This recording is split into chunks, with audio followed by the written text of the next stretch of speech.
అండి good morning. Early morning లేచాను. టెంపుల్లో దర్శనం చేసుకోవడానికి వెళ్తున్నాను. దర్శనం అయితే చాలా బాగా జరిగిందండి. ఒక హాఫ్ అన్ అవర్లో అయిపోయింది. పాతాళగంగ వెళ్తున్నాము. ఒక హాఫ్ కిలోమీటర్ దూరం ఉంది.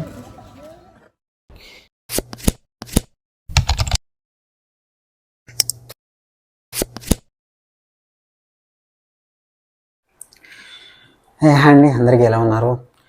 నా పేరు శ్రీనివాస్. యూట్యూబ్లో ఇది నా ఫస్ట్ వ్లాగ్ అండి. భారతదేశంలో ఉన్న 108 ముఖ్యమైన శివాలయాలను నేను సందర్శించాలనుకుంటున్నానండి. ఇప్పటివరకు మనం ఒక్కో శివాలయం ఒక్కో ఛానల్లో చూడడం జరిగింది. ఫర్ ద ఫస్ట్ టైం 108 శివాలయాలను ఒకే ఛానల్లో చూడబోతున్నారు. అండ్ సబ్స్క్రైబ్ చేసుకోండి, ఫర్దర్ వీడియోస్ వస్తూ ఉంటాయి. సో ఈ 108 శివాలయాలను నేను స్టేట్ వైజ్ చేద్దాం అనుకుంటున్నానండి. అందులో నేను చూజ్ చేసుకుంది ఏపీ. సో అందులో ముఖ్యంగా ఫస్ట్ టెంపుల్ వచ్చేసి మనకి శ్రీశైల మల్లికార్జున స్వామి స్టార్ట్ చేద్దామని, ఆ స్వామివారి ఆశీస్సులతో స్టార్ట్ చేద్దామని అనుకుంటున్నానండి. సో కొంచెం మీ సపోర్ట్ ఉంటే కొంచెం పాజిటివ్నెస్ వస్తుంది, చేయాలన్న ఉత్సాహం ఉంటుంది. సో ప్లీజ్ సబ్స్క్రైబ్ అండి. And let's go to Srisailam. నేను ఎంజీబీఎస్ నుండి బస్ బుక్ చేశాను. ఇంటి దగ్గర నుండి ఆటో బుక్ చేసుకుని బస్ స్టాండ్కి వెళ్తున్నాను. ఆ బస్సు వచ్చేసి 5 o'clock ఉంది. 5 తర్వాత బస్సెస్ లేవు. మళ్ళీ 9కి స్టార్ట్ అవుతాయి. మళ్ళీ 11:55కి క్లోజ్ అవుతాయి. 9 తర్వాత చేసే బస్సులన్నీ కూడా మార్నింగ్ రీచ్ అవుతాయి. ఇప్పుడైతే రీచ్ కావు. సో 5 o'clock బస్ మాత్రమే 11కి రీచ్ అవుతుంది. సో ఇది ఒకటి గమనించండి. సో ఈరోజు నైట్ స్టే చేయాలనుకున్న వాళ్ళు 5 లోపే మీరు ప్లాన్ చేసుకోండి. లేదు రేపు మార్నింగ్ ఎర్లీగా అక్కడికి రీచ్ అయిపోయి దర్శనం చేసుకున్న వాళ్ళు డైరెక్ట్ నైట్ అన్న బుక్ చేసుకోవచ్చు. లేకుంటే ఎర్లీ మార్నింగ్ అన్న స్టార్ట్. ఎర్లీ మార్నింగ్ 3:30 నుంచి స్టార్ట్ అవుతున్నాయి బస్సెస్. శ్రీశైలం అంతా కూడా అడవి ప్రాంతం కాబట్టి రాత్రి 9 గంటలకు మన్ననూర్ చెక్పోస్ట్ వద్ద అన్ని వెహికల్స్ని ఆపేస్తారు. తిరిగి ఉదయం 6 గంటలకు ఓపెన్ చేస్తారు. అలాగే ఏపీ నుండి వస్తుంటే దోర్నాల చెక్పోస్ట్ వద్ద రాత్రి 10 గంటలకు ఆపేస్తారు. తిరిగి ఉదయం 6 గంటలకు ఓపెన్ చేస్తారు. శ్రీశైలం ప్రస్తుత నంద్యాల జిల్లాలో ఉంది. ఇక్కడ నుండి 160 కిలోమీటర్లు. అలాగే కర్నూలు నుండి 180 కిలోమీటర్లు. మన హైదరాబాద్ నుండి 230 కిలోమీటర్ల దూరంలో ఉంది. అలాగే ట్రైన్లో రావాలి అనుకున్న వారు శ్రీశైలంకి 90 కిలోమీటర్ల దూరంలో మార్కాపూర్ రోడ్ స్టేషన్ ఉంది. అక్కడ నుండి బస్సులో శ్రీశైలానికి చేరుకోవచ్చు.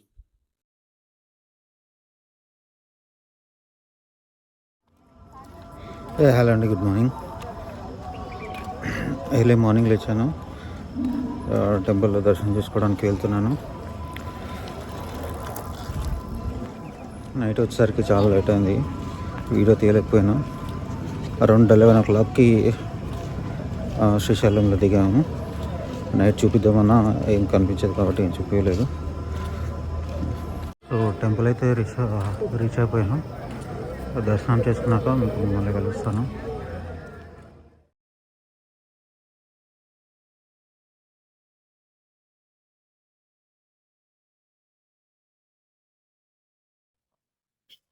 దర్శనం అయితే చాలా బాగా జరిగిందండి. ఒక హాఫ్ అన్ అవర్లో అయిపోయింది.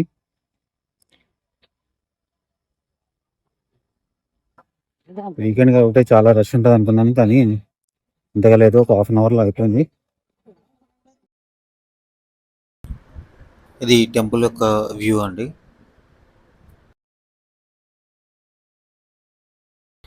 దర్శనానికి టికెట్స్ 4 రకాలుగా ఉన్నాయండి.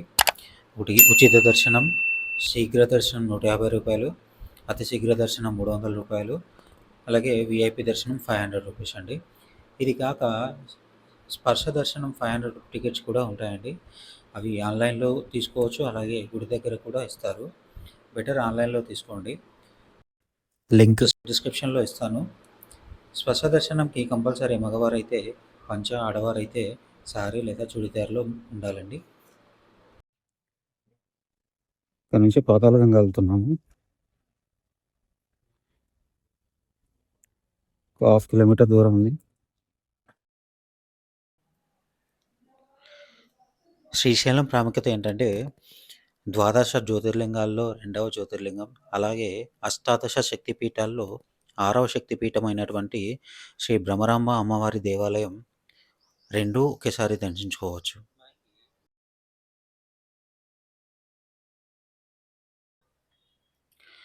గోపురం ఎదురుగా కనిపించే నంది సర్కిల్ నుండి లెఫ్ట్ సైడ్ వెళ్తే పాతాళగంగా రోడ్డు కనిపిస్తుంది. పాతాళగంగా వెళ్ళే దారిలో కళ్యాణకట్ట, నందీశ్వర డార్మెటరీస్, హరిత రిసార్ట్ ఉంటాయి. ఇంకా చెప్పుకోవాల్సింది రూమ్స్ గురించండి. ఇక్కడ క్యాస్ట్ వైజ్ బిల్డింగ్స్ ఉన్నాయి. ఫస్ట్ మీరు రాగానే మీ క్యాస్ట్ బిల్డింగ్ ఎక్కడ ఉందో కనుక్కోండి. అక్కడ రూమ్స్ అవైలబిలిటీ చెక్ చేయండి. ఇన్ కేస్ లేకుంటే అప్పుడు బయట ట్రై చేయండి. ఇది ఓన్లీ ఫ్యామిలీస్ కోసమే. మీరు సింగిల్గా కనుక వస్తే డార్మెటరీస్ అవైలబిలిటీలో ఉంటాయి. నంది సర్కిల్ దగ్గర శ్రీ సాయి శంకర ఏసీ డార్మెటరీ ఉంటుంది. 12 అవర్స్కి 300 ఛార్జ్ చేస్తారు. నందీశ్వర డార్మెటరీస్ 100 రూపీస్ ఛార్జ్ చేస్తారు పర్ డేకి.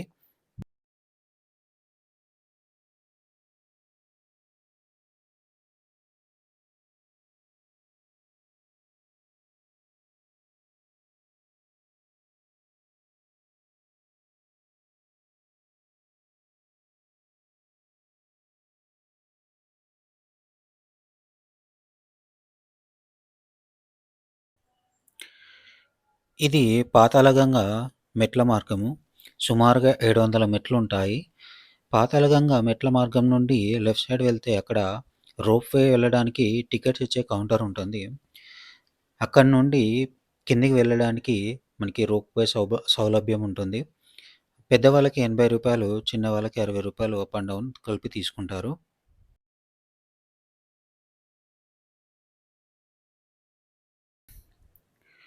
అలాగే ఎవరైనా అక్కమాంబ గుహలకి వెళ్ళాలి అనుకున్న వారికి ఇక్కడే రిజర్వేషన్ చేస్తారు. అది కూడా 100 మెంబర్స్‌కి మాత్రమే. దీనికి ఉదయం 5 గంటల కన్నా ముందు నుండే క్యూలో లైన్‌లో నిల్చుంటారు. అక్కమాంబ గుహలకి మనకి 4 గంటల సమయం అయితే పడుతుంది.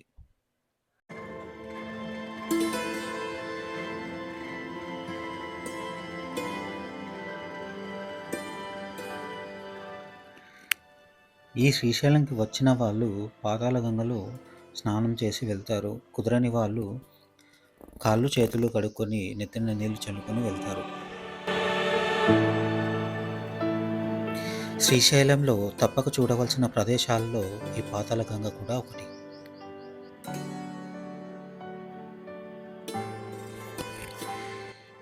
ఈ పాతాళగంగ నుంచి మనకి శ్రీశైలం డ్యామ్ చాలా అద్భుతంగా కనిపిస్తూ ఉంటుంది.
పాతాళగంగ చూసుకున్నాక నంది సర్కిల్ దగ్గరే సైట్ సీయింగ్ కోసం ఆటోస్ కానీ, జీప్స్ కానీ ఉంటాయి.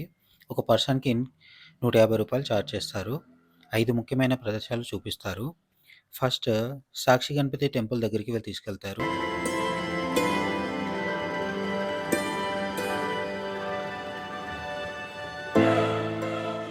సాక్షి గణపతి టెంపుల్‌లో దర్శనం అయిపోయాక అటకేశ్వరం టెంపుల్‌కి, లలితాదేవి పీఠంకి తీసుకెళ్తారు.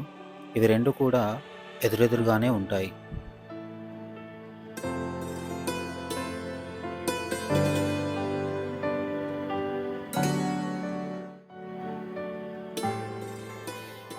హటకేశ్వరం అలాగే లలితాదేవి పీఠం దర్శనం అయ్యాక బయట గుడి ఆవరణ ఇలా ఉంటుంది.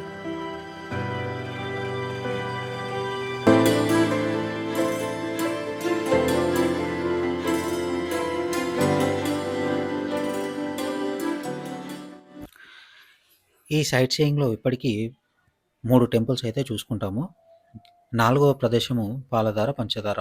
ఇది 2 కొండల మధ్య నుండి 365 డేస్ నీరు వస్తూనే ఉంటాయంట.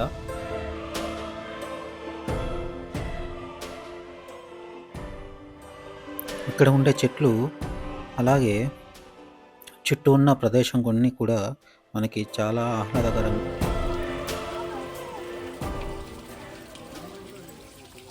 ఇక్కడికి వెళ్ళాలంటే కొన్ని మెట్లు అయితే దిగాల్సి ఉంటుంది. పాలధార అంటే ముఖద్వారం, పంచదార అంటే 5 దారులుగా ప్రవహిస్తూ ఉంటుంది.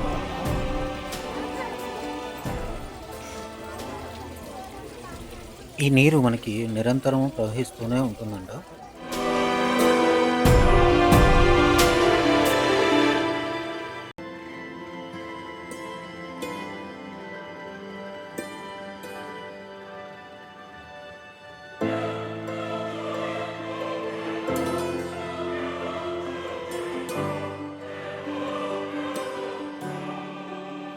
ఇప్పుడు చూసిన ఈ 4 ప్రదేశాలన్నీ కూడా ఒకే ప్రదేశంలో ఉంటాయి. చివరగా శిఖరం అయితే తీసుకెళ్తారు. శిఖరం ఇక్కడ నుండి 6 కిలోమీటర్ల దూరంలో కొండపై ఉంటుంది. ఈ కొండపై వరకు మనకి వెహికల్‌లో అయితే తీసుకొని వస్తారు. అక్కడి నుంచి ఇంకొన్ని స్టెప్స్ ఎక్కితే మనకి శిఖరం వస్తుంది. ఈ శిఖరం పైకి వెళ్ళడానికి మనకి ₹20 అయితే ఛార్జ్ చేస్తున్నారు.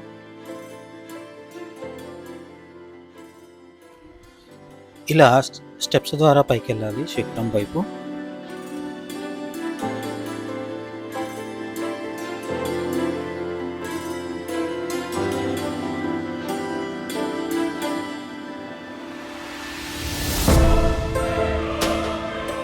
ఇప్పుడు మనకు కనిపిస్తున్న నంది స్థిరనంది. పూర్వం చరనంది అని ఉండేది. చరనంది అడుగు భాగాన ధాన్యం వేసి గుండ్రంగా తిప్పి నందీశ్వరుని ముఖం ఆ స్వామివారి ఆలయ శిఖరం వైపు ఉంచి నందీశ్వరుని కొమ్ముల నుండి శిఖరం చూసేవారు. అలా చూసిన వారికి శిఖరం కనబడితే మోక్షం లభించి పునర్జన్మ ఉండదని ఇక్కడ స్థల పురాణం చెప్తుంది. అనివార్య కారణాల వల్ల ఆ నంది కింద పడి విరిగిపోయిందంట. దాని ప్లేస్లో ఈ స్థిరనంది, అంటే దీన్ని తిప్పడానికి వీలు లేదు, ఈ నందిని ప్రతిష్ఠించారంట.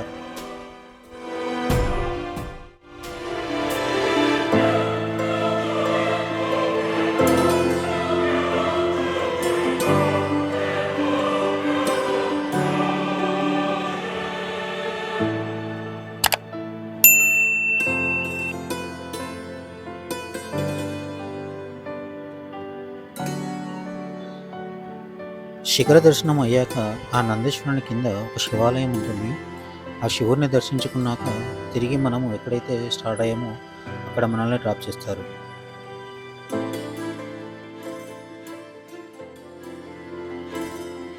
నాకు తెలిసిన ఇన్ఫర్మేషన్ మీతో షేర్ చేసుకున్నాను. నా మొదటి ప్రయాణం మీకు నచ్చిందని ఆశిస్తున్నాను. నచ్చితే లైక్, షేర్ అండ్ సబ్స్క్రైబ్ చేసుకోండి.